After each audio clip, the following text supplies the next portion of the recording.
Good time of the day to the podcast enthusiasts. I am your podcast host for today. My name is Olga Boltenko. I am an international arbitrator and arbitration counsel based out of Maxwell Chambers in Singapore. Before venturing on my own, I built my career within private practice, spanning across Europe and Asia, starting with White & Case in Paris, and most recently with Fangda Partners in Hong Kong. We are truly fortunate to have Shobna Chandran here at Maxwell studio this morning. Shobna is a rising style litigator in Singapore who conducts lead advocacy at all court levels. She also has a very active commercial arbitration practice with a keen interest in public international law. It was very difficult, to be honest, to find the right time amidst all of Shobna's duties and obligations as a founding partner now of a new Singapore law firm, a partner who is leading her own practice, litigation arbitration practice, but also who is a mother of two very active young children, and is also a stellar member of the Singapore community with very active involvement in academia, training of young lawyers, and the various pro bono projects. Now, to start off, Shobna, you're truly a role model for many, in particular for women in the legal field, as the one who has the courage to venture on your own while having the responsibilities over a young family. I will have a couple of blitz 1-minute questions for you to set the scene for our discussion, and we'll explore your views in more detail later on. So if you had 1 minute, what is your secret? How do you do that? How do you have it all? Firstly, thank you for inviting me here to Maxwell and Olga. Wonderful to be having this conversation with you. Far from having it all, I must say that it is a daily juggling exercise. It is a step-by-step process. We do our best every day. Some days you focus more on work. Other days you have to be with your family more. Other days you have projects that you have committed to. And overall, I think my motto to all of this is really just doing your best, trying to grow every day, making sure that you make an impact on the people around you, and then going from there. Well, this is a very mature and calm approach to starting a new firm. I'm just curious about how this all started, and I propose to wind that back a little bit and talk about your earlier career days. We've known each other for at least 8-9 years, and we met at Clifford Chance in Singapore back in 2015, 14, or thereabouts. From then on, you went on to different law firms with increasingly higher levels of responsibilities. And last, before founding your own law firm, you were a partner with Tan Raja and Chia. So the question there is, what was the driving force for you behind all of these changes? I must say that I've been fortunate to be a part of wonderful teams in all the firms, including Clifford Chance, where I met you. Thereafter, I went on to be a partner at Denton's Rodike.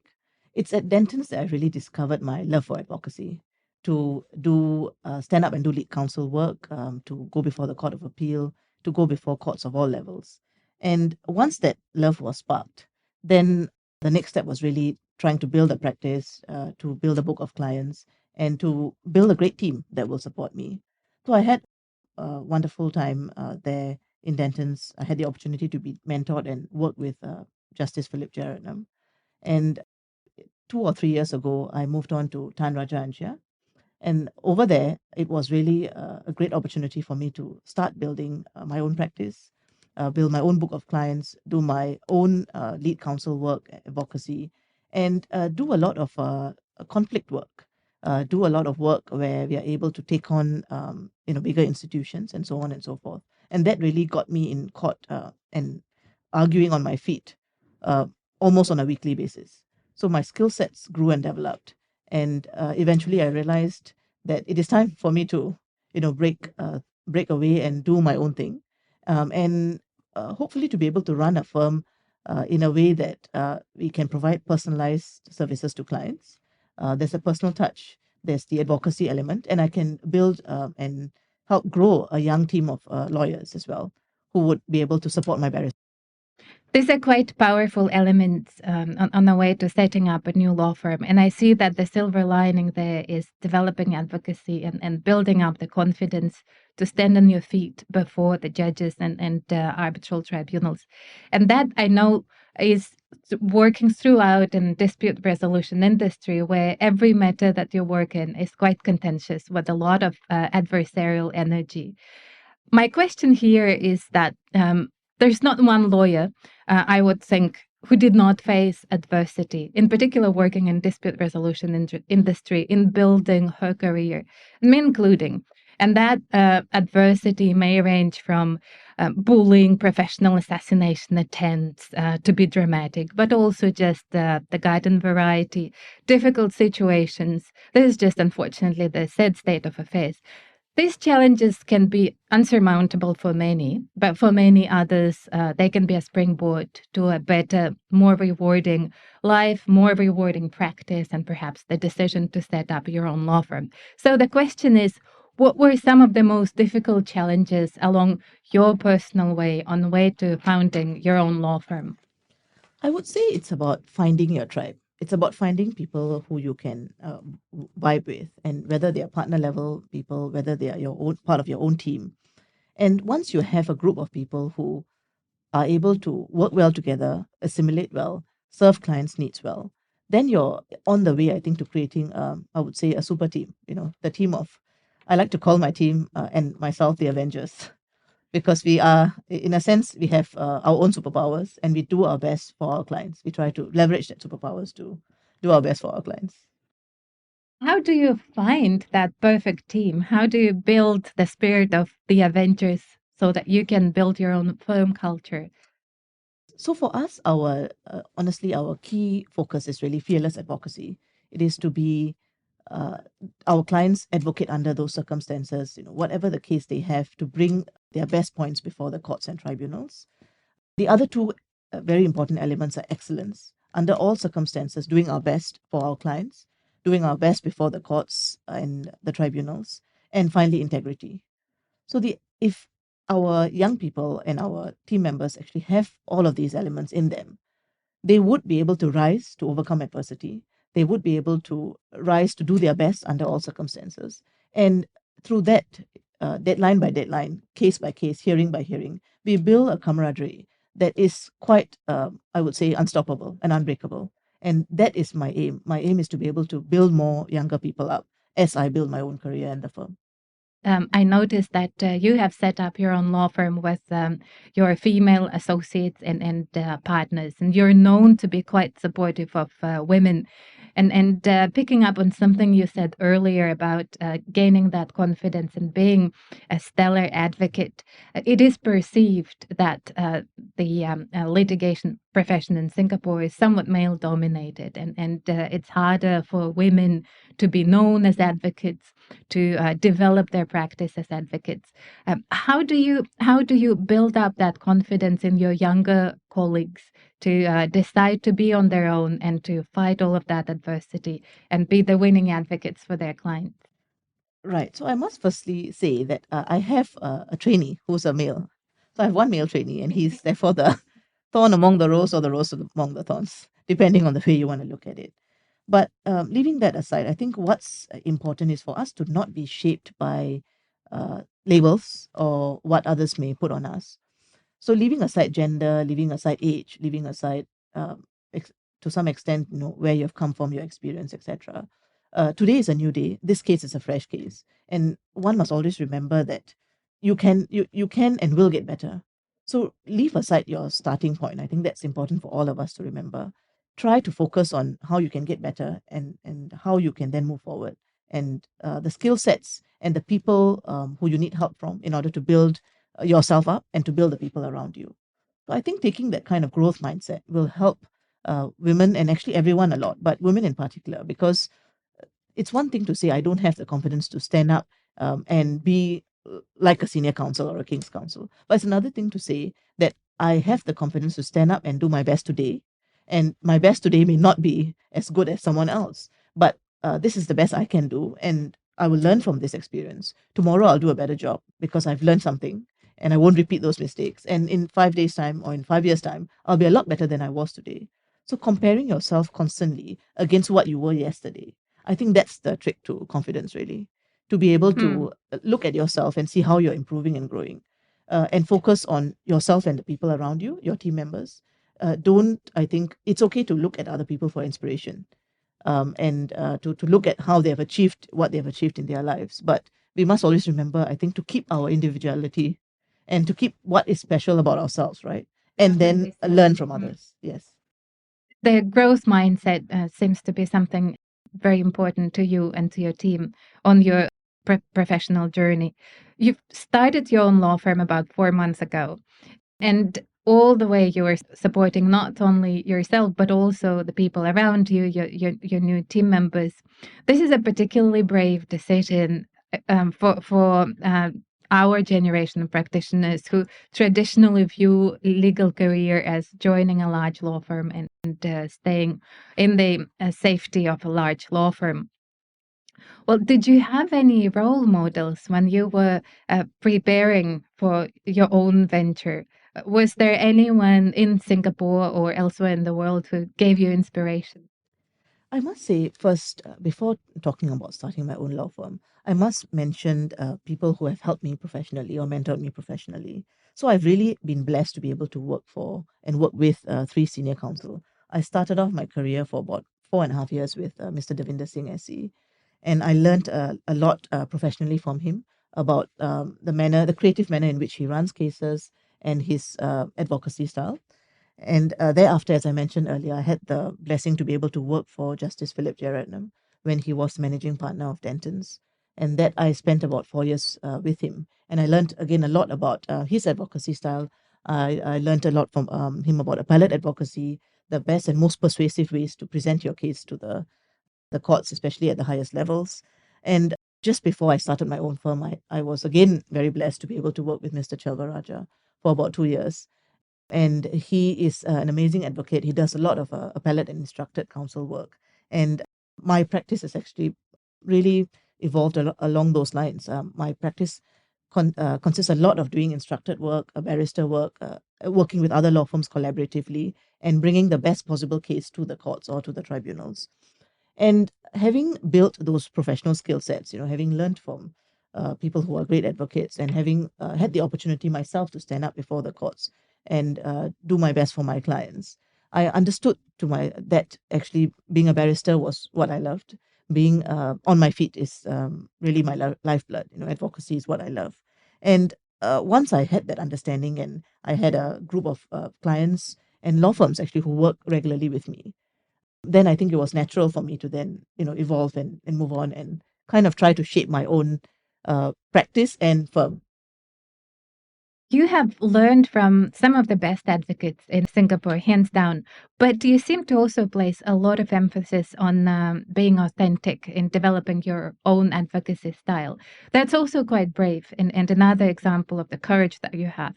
So, as an advice to younger litigants, younger practitioners, how do you give yourself that credibility to give your own authentic advocacy style a go rather than trying to replicate what other advocates do in court?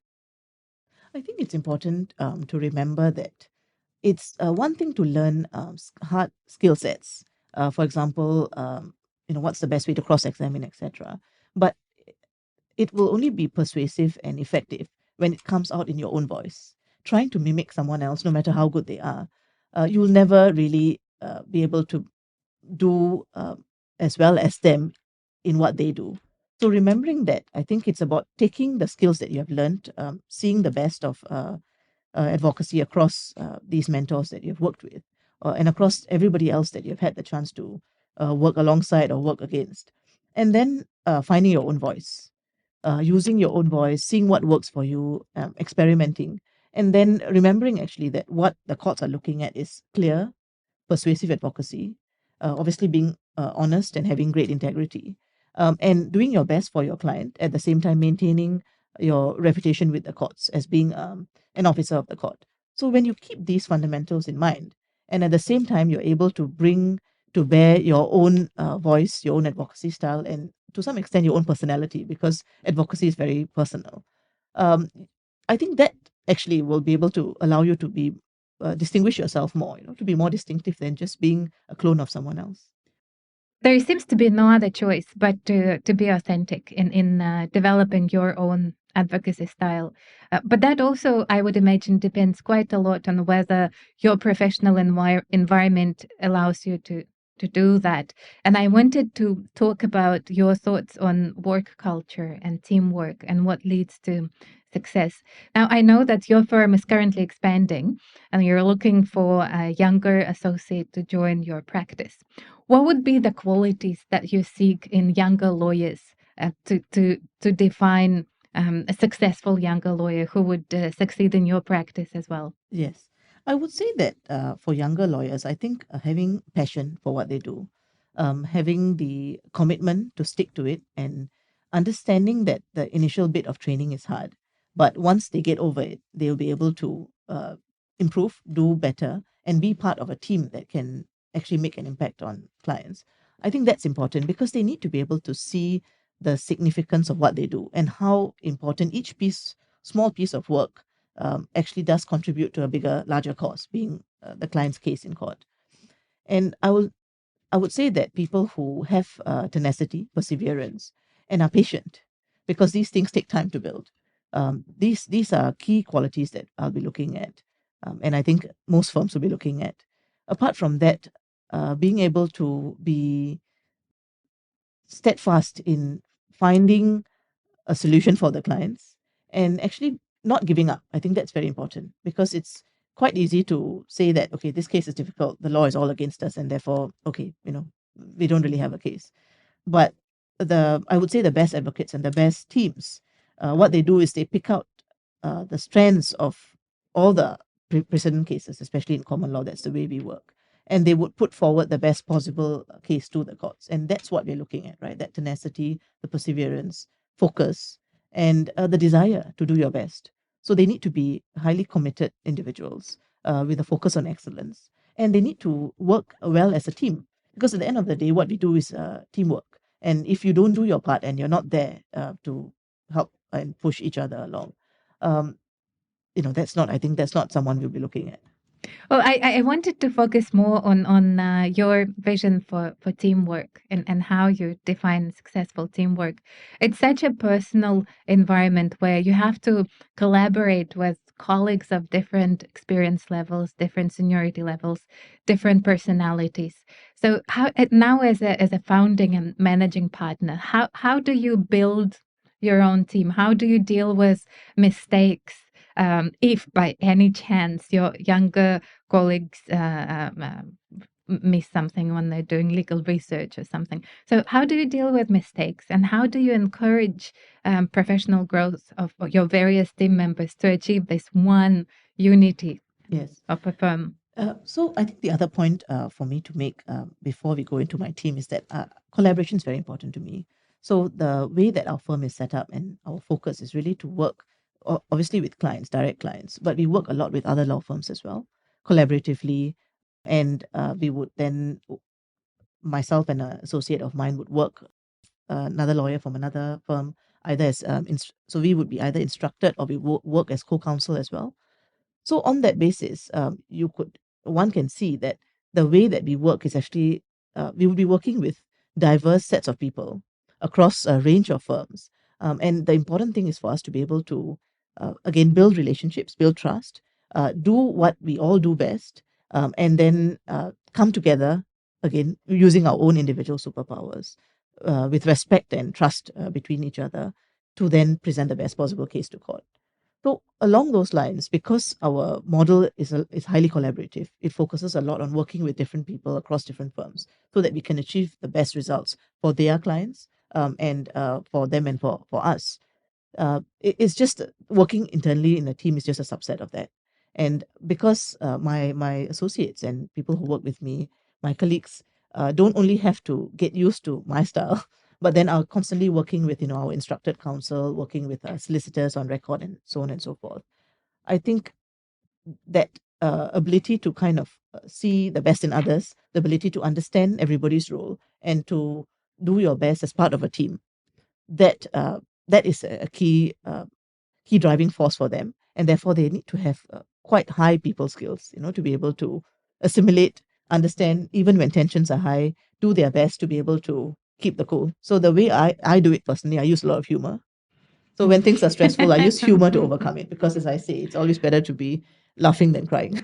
That is very true, very true. Well, the people skills and collaboration and versatility in your team, those seem to be very important qualities. But then again, you are the one who is fostering these qualities in your team. I'm just curious because both you and I come from the generation of legal practitioners where it was desirable or acceptable to have this 20-hour long working days and work 24/7 and never have any vacation and then burn out after 10 years or something. So, how do you, as a managing and founding partner, how do you treat requests for leave? What's the work-life balance that you wish your team members to have so that they can then grow under your leadership and develop those people skills and collaboration and versatility? Yeah, so this is a difficult one because I've just started. So I've only been in operation for 4 months as a law firm. And so things are very dynamic and fluid for us. When we get urgent instructions, we sometimes have to be able to, run to court in 2 days, file the submissions in 2 days, and so on and so forth. So you know, uh, we need to be able to balance the work that comes in, and do our best in short spurts of time, in short spans of time. But I think it's important for me as a founder, and that's really a priority, to constantly be looking out for them, to be making sure that everybody's all right. I mean, if they work really late one day, they can come in a little bit later on the next day. Make sure that people have some weekends to themselves at least, and divide the work in a fair way across the different groups of people that are available to work with us.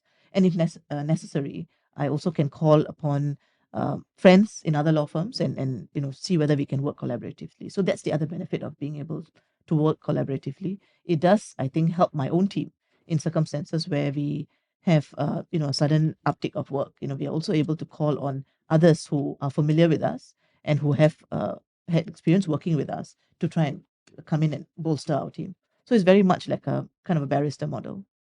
Well, it does sound like you look out for your own team members and make sure that they have the proper work and life balance. But what about yourself? You do have to run the practice and find the work to feed your team members, but you also have very young children and family to take care of. A lot of women find it difficult to combine building a business and looking after young children. My question there is a little tricky, but the question is very factual. Did you actually have clients who would walk away because you can't maintain evening engagements because you have to be with your family at that time? And what takes priority for you? Would that be your children's needs, your family's needs, or client work? I would say it depends on, again, the season. So, for example, for both of my kids in their first year, so for my daughter who's 12 now, so in her first year, as well as my son who's will be turning 5 this year, I did try to have a bit more of a balance, because I wanted to make sure I can really dedicate and devote a year with them. So although I was working, I wasn't doing very aggressive business development, or not engaging in what you would call, administrative or non-billable work too much.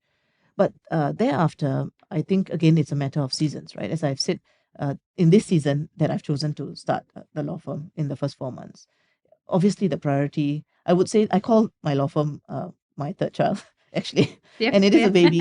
It is in its infancy, and therefore a lot of my time and attention has to go towards it, and I need to nurture it, right, to be able to grow something sustainable, and hire new people, and then build something that would be sustainable and will kind of go into the future. So at this point, obviously, my focus and time has to go into this project, and into my third child.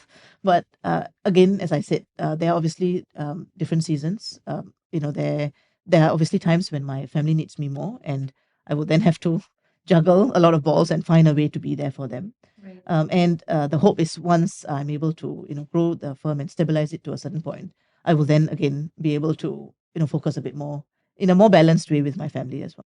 Now, you mentioned business development, and that as somebody who has just started a new law firm, you need to focus on business development to bring on a new business. What are some of the most effective ways of business development that worked for you that you can recommend to other senior practitioners who are in your very same position, opening and setting up new law firms? I would say that for me, certainly in my career all the way till now, I focused a little bit more on personal building relationships. And when you talk about building relationships, it's business development in some way, but it's less so about trying to see where the next piece of work comes from. It's more about building trust and building relationships, and then being able to see how you can. My question to people is always, how can I help you? How can me, my team, with our skills and our skill sets, be able to help you, your clients, and your needs? And with that in mind, if you're focused on the other person and how you can help them, it does help uh, you to frame the question. I think the frame the relationship properly, and it does to some extent really engender and be able to build trust and relationship. So I focused a lot. I'm a very relationship driven person, so I focused a lot on that, building these relationships over time. And I would say that because of that, I'm quite blessed. I do get quite a lot of referral work from ex-colleagues, friends, these partners I talk about, these relationships that I've built over time. But to me, it's all about bringing value to the table. And I always want to know that in a relationship, I'm giving at least as much or more value than the other person, right? That's how I think. Certainly, I want to make sure that the other person's needs and the other person's clients, etc., are also being managed well. That's a very genuine, if not old-fashioned way to go about building your business. It's very relationship based, very reputation based, and it does seem to work for you. Now the question is, how does that reconcile with all these large conferences that are being organized, say large arbitration weeks around the world? Do you attend those? I would say that I do attend those. I attend some, again subject to my court schedule and my dates and so on and so forth. I would try to attend some, but for those, I think may serve a slightly different purpose. It allows you to meet international colleagues who are working in law firms all across the world, and in insofar as you would require or need to collaborate with them for international clients, that would give you opportunities to be able to meet a large number of people in at one go.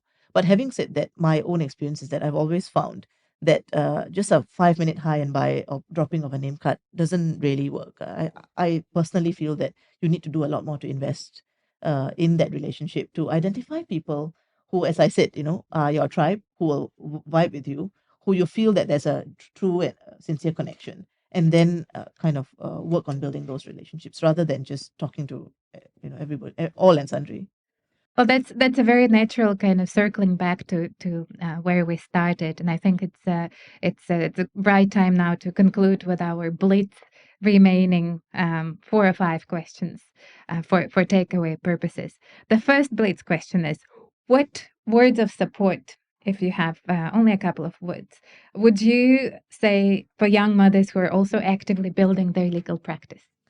I would say that it's important for them to look at it as a season. So when your kids are young, you obviously have to be juggling, and the days are very long. The nights are even longer when you have sick kids and so on and so forth. But it's important for them to realize that legal practice is a marathon. It's a long journey. It could be up to 40 years. And from that perspective, it's about what can you do today? What can you do in this season? And I think it's important to also not place too much pressure and expectations on yourself. People who are very type A, very perfectionist, and who want to achieve, achieve, achieve, may tend to feel disappointed or feel like they should just give up because they can't achieve what it is that they are hoping to achieve. But again, Rome is not built in a day. These things take time. And if in this season, this is the best you can do, then I think don't be so hard on yourself. Show yourself some self compassion and then move on. Great, right. Next one, moving on. Words of encouragement for those lawyers who think of leaving the conventional legal career with large law firms and set up their own practices. Yes. For this, I think very important build your stomach. You really have to have a stomach of steel. And I think you have to learn how to live with uncertainty and the unknown.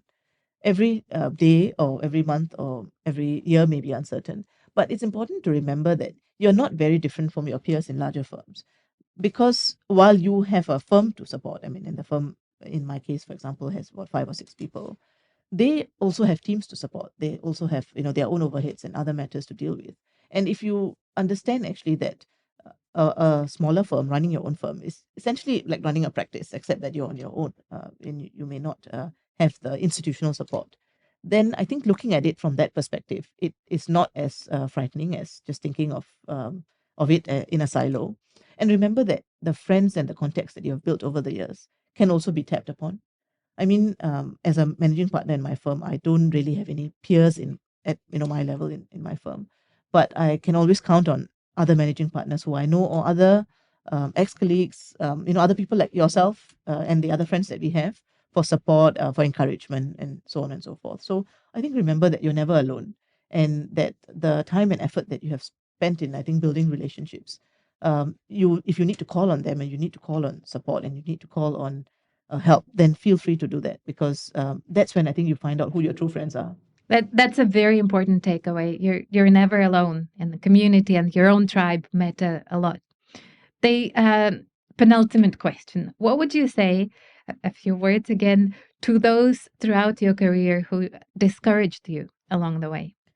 I must actually thank them, because I think what they did rightly so, is to identify for me areas of weakness that I had. And once those were identified, I had the opportunity to work on them, to grow, and to become better, and do better at the things that I wasn't so good at previously. So from that perspective, they kind of opened my eyes, and opened my self awareness to my some of my flaws, which I think I have done my best to overcome. And rather than feel upset, or feel angry, or have any negative feelings, I would say that I really thank them, and I'm grateful that they, at that point, did highlight to me things that I hope I've improved as much as possible now. That's very generous and good natured of you. It's a very mature approach. And then on that, at the very last question, to conclude, a few words to your mentors, to those who offered support and encouragement and inspiration in your career. I must say I'm very, very blessed to have worked with them, worked for them, and worked alongside them. I've learned a lot I know now from these people. And I don't think I would have gotten so far, or had the courage to even build my own firm and my own team in this way, if I wasn't given these professional opportunities that my mentors have so kindly provided. I've named some of them in the podcast. I don't have the opportunity to list the entire set of names across my 16-year career, but I think they know who they are. And really, from the bottom of my heart, I very sincerely thank them, and wish the best for them. That's fantastic, Shobna. That's a perfect way to conclude. Thank you very much for taking the time to speak with us and to share your views on legal career and your own journey on the way to having your own law firm. With that, I hope we'll continue this conversation offline and tune in for the next episode. Thank you.